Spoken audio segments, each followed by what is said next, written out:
Ya hablamos de periodos literarios, Hablamos de poesía. hablamos de novelas, Entonces, ¿qué toca hoy? el cuento.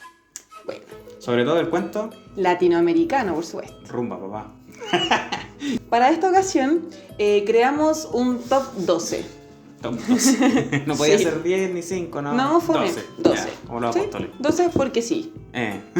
12 cuentos latinoamericanos que son nuestros favoritos, por distintas razones. Yo soy profe Alex, Yo soy la profe Mitzi. y esto es Literatura A martillazos.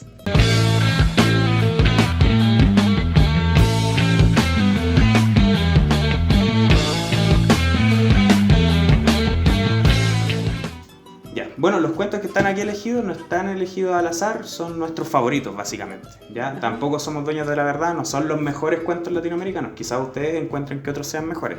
Claro. Pero estos son los que más nos gustan, por caleta de motivos.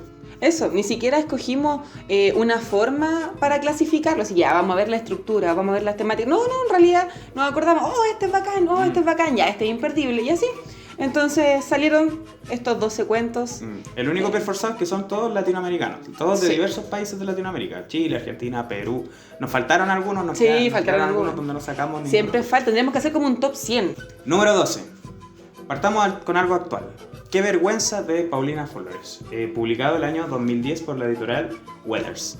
Este es un conjunto de cuentos, ¿cierto? Y el cuento que nosotros elegimos es el primero que aparece en el libro, que se llama justamente Qué vergüenza.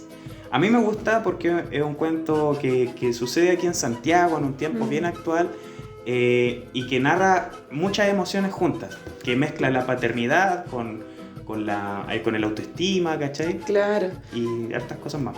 Sí, yo creo que independiente que acá el protagonista sea un padre con sus hijas, yo creo que en realidad cualquiera puede pasar planchas como la que pasa este tipo. Oh, y la plancha de aquí es bacana. Es brígida porque no es una vergüenza así como, hoy me caí en público, ¿no? O dije una estupidez frente a alguien que me gusta. No, ¿cachai? Es una plancha así de esa que te humilla, ¿cachai? Claro. Y en realidad, y esa que te comís solo, po, calladito nomás, ahí como, Es una humillación más encima de un padre frente a su hija y frente a sí mismo. Entonces es un cuento súper bacán. Es intenso, Claro, sí. la primera obra de Paulina Flores, que creo que va a publicar este año, o pronto, ¿cachai? Así que ahí va a estar atento. Échenle un ojito, que es súper bacán. Bueno. Número 11. Acá encontramos el cuento Blacamán el Bueno, vendedor de milagros, ¿ya? Bueno, acá en realidad este libro tiene un compendio de todos los cuentos de García Márquez. una joyita de cuneta. Sí. Sí. Original es la cuneta. Está bueno. En realidad, de García Márquez podríamos haber elegido un montón de cuentos distintos. ¿Por qué escogimos este? Porque la temática que aborda es particular. ¿Ya? Porque acá los personajes están en un tiempo indefinido, son en lugares indefinidos, que es lo que caracteriza un poco a García Márquez. Pero acá está el tema de la venganza, está el tema de lo que es lo bueno y qué es lo malo. O sea, finalmente, Blacamán el Bueno es más bueno que Blacamán el malo. Una pregunta para acercarse al cuento. Aparte, Claro. en este cuento yo creo que se condensa súper bien la estética del realismo mágico de Gabriel García Márquez. Sí, todo el O rato. sea, si quieren entender realismo mágico, sin leer 100 años de soledad, lean ese cuento, porque ahí está. O sea, el realismo mágico, que es básicamente las creencias populares enfrentadas a la religiosidad católica. Claro. ¿Cachai? Y en este cuento están condensadas varios tipos de religiones, de magia. Es súper bacán, muy Claro. barroco también. Número 10, de color modesto, de Julio Ramón Ribeiro. Escritor peruano, muy bueno, muy buen escritor de cuentos. Tiene caleta de cuentos buenos, pero yo elegí este porque en realidad es el que más me gusta, porque tiene hartas temáticas de dónde abordarlo. O sea, ¿qué deja aquí? Hay un muchacho, ¿cachai? Que está en un carrete y que él está chato del carrete porque hay puros cuicos, ¿cachai? Claro. Entonces, yo no soy cuico, yo soy bacán, así, no quiero estar con esta gente tan superficial, ¿cachai? Y aún así, igual lo intenta un rato, pues. Como Sí. que igual rebotan conversaciones. Pero fracasa todo el Sí. rato, claro. No era para él. Pero claro. él tenía un ego súper grande, no, este no es mi lugar. Claro. Y va y como que empieza a jotearse así como a la señora del aseo, ¿cachai? O a la sirvienta. Entonces la saca de su lugar y ocurre algo bien penoso, bien charcha, el loco queriendo hacerlo bien, queriendo actuar de una manera que se condiga con su pensamiento político, ¿cachai? Pero termina haciéndolo pésimo, ¿cachai? Es un cuento súper bacán que a mí me gusta harto, de color modesto, de Julio Ramón Ribeiro. Claro. Y que toca hartos temas de raza allá en Perú, ¿cachai? En el siglo XX, o sea, tiene metido esto de la estética afroperuana, ¿cachai? Entonces, Claro. culturalmente súper potente. Número 9, el Colo Colo.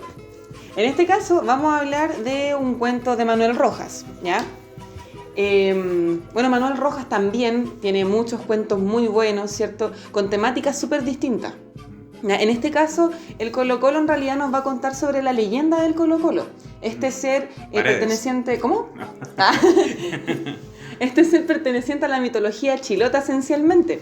¿Ya? Acá el Colo Colo es un ser que le chupa la saliva a la gente hasta matarlo. Entonces toda la historia está en torno a este ser, pues, y es súper entretenido porque en realidad leer o escuchar leyenda o mitos siempre entrete. Y como que te recuerda, igual a mí me gustan los seres ficticios, los seres míticos, porque te ayuda un poquito a entender también ciertos pensamientos ancestrales. Pues. Es bonito igual, entrete. Número 8. Uy, este es súper bacán. Oh, cabrón. De hecho, no sé por qué no está en el 1. Bueno, La gallina degollada es una historia súper fuerte. Súper fuerte, como gore. Cuentos de amor y locura y muerte se llama el libro donde aparece este cuento. Y ese es un libro que a mí me causa curiosidad y se lo dan a leer a los chiquillos como en octavo básico, primero medio. Yo lo di en octavo. Y es súper fuerte el cuento. No sé si adelantarles lo que pasa, porque lo que pasa es el cuento, ¿cachai? Claro. Es que yo creo que todos deberían leer o haber leído este cuento como en octavo, primero medio, no sé, antes de salir de cuarto al menos, claro, porque esto es lo bueno. Sí, y todos deben estar traumatizados con el final. Oh, qué terrible. Sí. No. ¡La niña! Sí, no, es brígido, sí, es gore. Es brutal. Prático. Sí, es como para escuchar Cannibal Corpse mientras lo leo. Yo creo que cualquier cosa que pongáis esta Witsi araña atrás de fondo se vuelve gore con ese cuento. Sí, en realidad. Todo se vuelve terrible. Y cómo se bueno, Quiroga, heredero absoluto de Edgar Allan Poe en Latinoamérica, ¿cachai? O sea, hace terror latinoamericano y es bacán. Es bacán. Número 7. La prueba. Ahora vamos a hablar de Rodrigo Rey Rosa. Y este cuento habla del pecado, ¿cachai?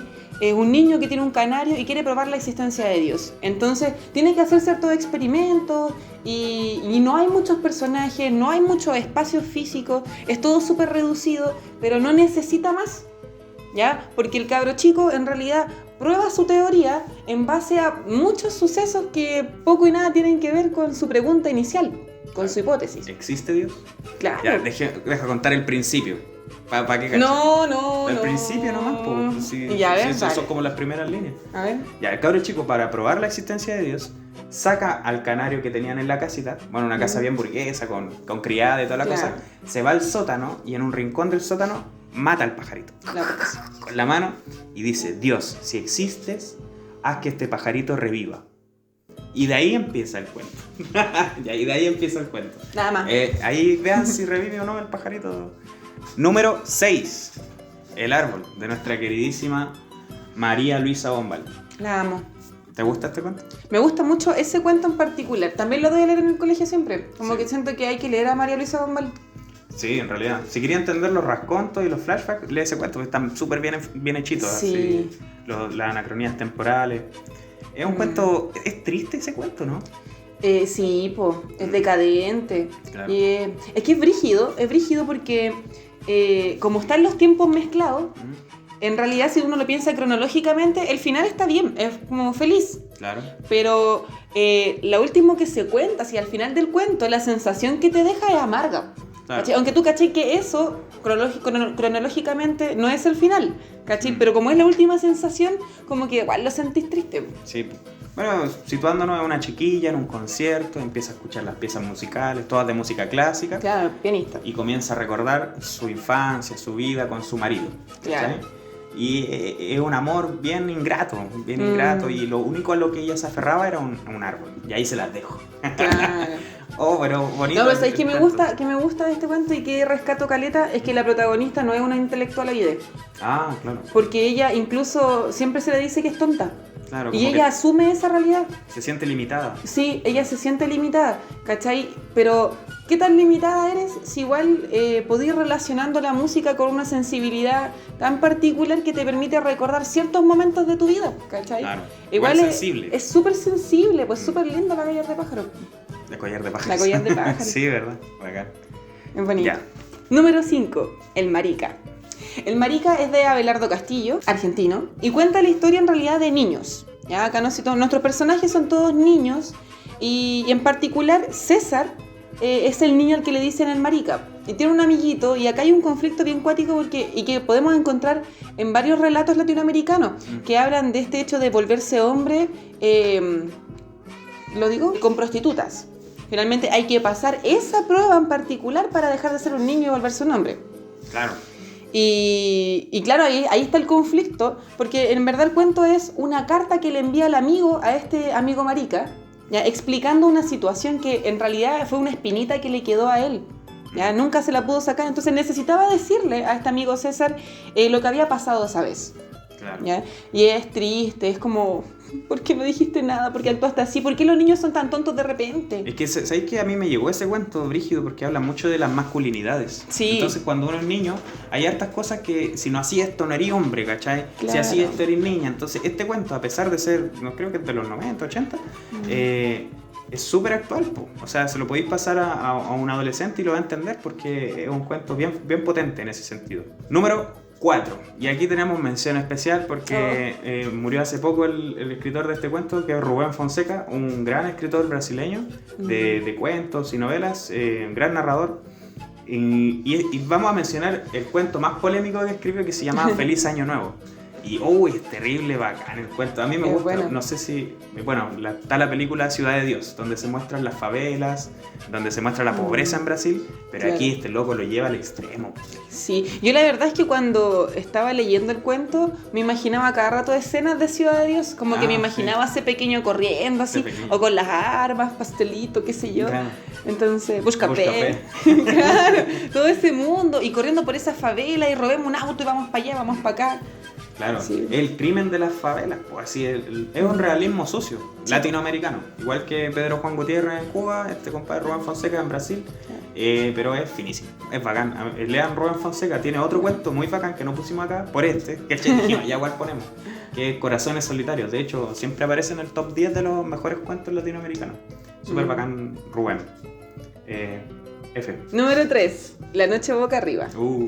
Bueno, acá encontramos a Julio Cortázar. Sí, también tiene caleta de cuentos buenos. Y elegimos este en realidad por una cuestión de estructuras. Porque cada vez que alguien lee por primera vez La Noche Boca Arriba, todos quedan así.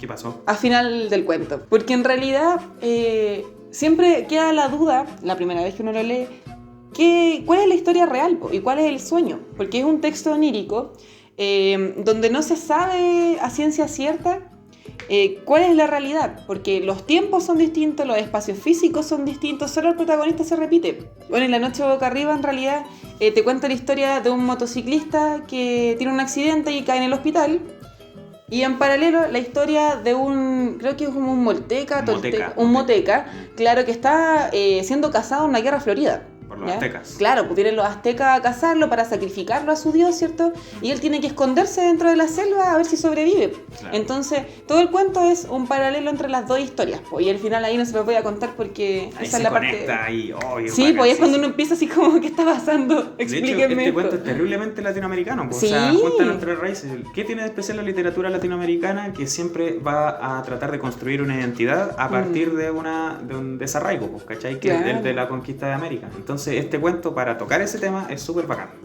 para entenderlo. De hecho, es indispensable si queréis leer literatura latinoamericana. Todo sí. Cortázar. Tenemos que hablar así como No, me da vergüenza. Me da vergüenza. Número 2. Aquí viene mi compadre, Roberto Bolaño. Obviamente, bueno, sí lo podemos clasificar como literatura latinoamericana, ¿cierto? Porque sí. Chile, México, ya se fue a España, pero... Ya, pero que no se fue de Latinoamérica en algún momento. Él siempre dijo que él siempre era el chileno, sí, en todas partes. Pero este cuento toca hartos países, está como desenvuelto en todas partes.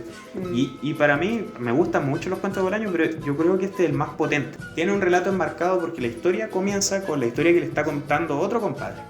El Ojo Silva en realidad cuenta la historia de un chileno que se fue en el 74, postdictadura, a México. Y él, a diferencia de otros chilenos exiliados, no se juntaba en los círculos de exiliados. Entonces tenía un solo amigo, que es el personaje que nos va a contar la historia. Claro. ¿Ya? Él nos va a hablar sobre el Ojo Silva. Y el Ojo Silva tiene una muy buena historia que contar. El Ojo Silva, que el amigo le cuenta esta historia muy trágica, muy brutal, que ocurre en la India, que hay niños de por medio y hay más no contamos. Porque hay ceremonias que están prohibidas en la India, pero que se hacen igual en los barrios bajos, ¿cachai? O sea, para allá va. Es cuático. Es truculenta la historia. Sí. Es oscura, es sucia. Bueno, por eso está en el número 2, que es uno de los mejores. Claro, no, y es bacán porque no te lo cuenta con morbo. Te lo cuenta como desde, no sé, desde una protección, ¿cachai? Como de padre o de madre, así como el loco sufre, ¿cachai? Le duele. Claro. Entonces es súper cuático el cómo te lo cuentan. Claro. Y llegamos finalmente al número 1. Aquí los dos. El jardín de los senderos que se bifurcan, de nuestro querido y amado Jorge Luis Borges, ¿cierto? En realidad Borges como que no podía no estar en el 1. Obvio, sí, el mejor cuentista latinoamericano, digámoslo, ¿y qué pasa? Sí, me llevo las manos. Bueno, a pesar que su espectro político como que siempre dejó que desear. De hecho está el mito de por qué no le dieron el Nobel, que fue porque vino a recibir un premio acá a Chile en plena dictadura. Pero otros dicen, bueno, Borges pensaba tan elevadamente, ¿cachai? Que el loco no le interesaba a la izquierda o a la derecha. El loco pensaba en el infinito, el cosmos, bueno, etc. Sí, en verdad, igual yo creo que no es necesario decirle, toma, te ganaste este premio, porque el loco, en verdad, aunque no lo tenga físicamente, ya es el mejor.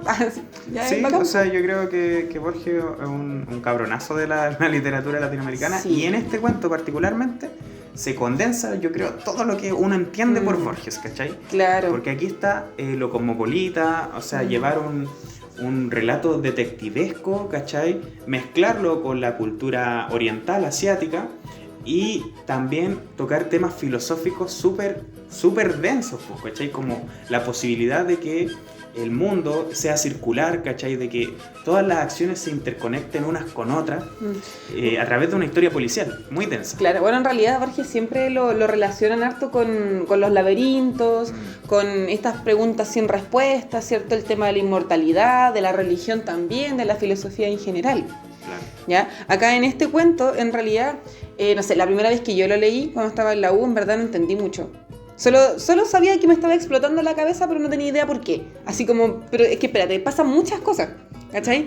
Como que ya están los laberintos físicos y abstractos, hay personajes que están en guerra, hay chinos, hay alemanes, hay ingleses, claro. Entonces, y todo va pasando a través de conversaciones que en verdad como que tú no te sentís muy parte de, pero cuando lo vais entendiendo es terrible brígido porque hay laberintos por todos lados. Claro, hay que leerlo con lupa, pero el resultado es magnífico. O sea, es una historia de espías, ¿cachai? Claro. De que hay en guerra, y más encima con este cuento de los laberintos y orientaloides, o sea, vuela la cabeza en un par de páginas, desgraciado. Sí. Mejor que una novela, mejor que una serie de Netflix. Sí. Léanse el jardín de los senderos que se bifurcan, por favor. Aunque, si quieren entrar a Borges, entren por Drogas Más Blandas, ¿cachai? Porque ese es como si ya entienden un poquito a Borges, yo creo que con ese culminan. Claro. Para entrar podrían partir con el Aleph, ¿cierto? Claro. O con, no sé, La Forma de la Espada, Tlon o Ukbar Orbis Tertus. Me costó decirlo. O claro, más sencillo, Emma Suns, por ejemplo. Los Inmortales. Claro, Las Ruinas Circulares. Sí, igual, o Los Dos Reyes, Los Dos Laberintos. La Biblioteca de Babel. Ese es bacán. Es que a mí igual me costó entenderlo al principio. Yo reprobar español, será imposible. Eso, profe Mitzi. Eso, profe Alex. Espero les hayan gustado nuestras recomendaciones. Vamos a dejar algunos links para que usted pinche los cuentos y los pueda leer. Sí, no olvide poner suscribirse y la campanita para que le avise cuando los videos que vayamos subiendo. Claro, eso, léanlo. Ahora que la cuarentena se está poniendo fome, ya nos estamos como habituando a esto, ya no hay que hacer. Ya limpiaron todo, ordenaron todo, se probaron toda su ropa.